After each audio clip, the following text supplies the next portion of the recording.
Price from Eden Condensed Small Space Garden Design, and this is Garden Space. Today I'm going to talk to you about how to repot a tomato plant. So I bought this tomato plant a while back and I actually forgot about it, and I should have put it in the ground or in a pot, but now it's sort of overgrowing its pot, and this happens every once in a while. Usually when you buy tomato seedlings in the nursery center, you want to choose smaller seedlings so that they really have a good chance of getting roots into the ground or into the containers that you're putting them in. But I'm going to repot this one because it's already starting to grow tomatoes and we want to give it a good fighting chance to have some yummy tomatoes this season.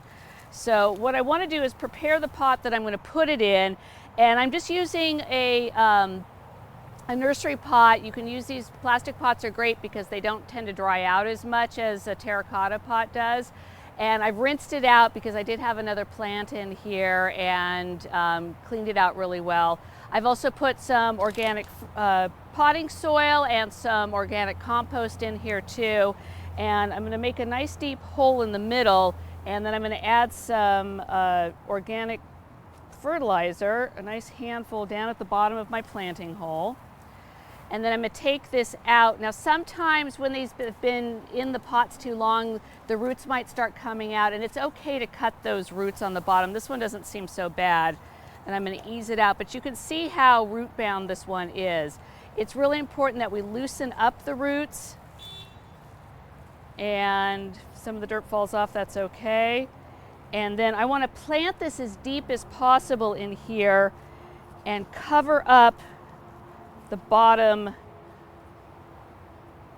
part of the plant so that way it gets in there nice and deep. The last thing I want to do is to trim off of some of the dead items here. There were some flowers here that didn't really work, and so I'm going to take those off. And I'm also going to take off these little tomatoes here because right now they really haven't had enough nutrients to do well, and I'd rather put the nutrients and the energy of the plant into the new growth. So I'm going to take off some of this old growth here, pinch that off, and lastly I'm going to give it a nice good watering. Probably every 2 weeks I'm going to add another maybe quarter cup of fertilizer around the base of the plant to continue to give it good nutrients, and also make sure that it's kept evenly moist and in full sun for at least 6 to 8 hours a day. If you have any other questions about how to repot a tomato plant, please contact me at www.edencondensed.com. Thank you very much.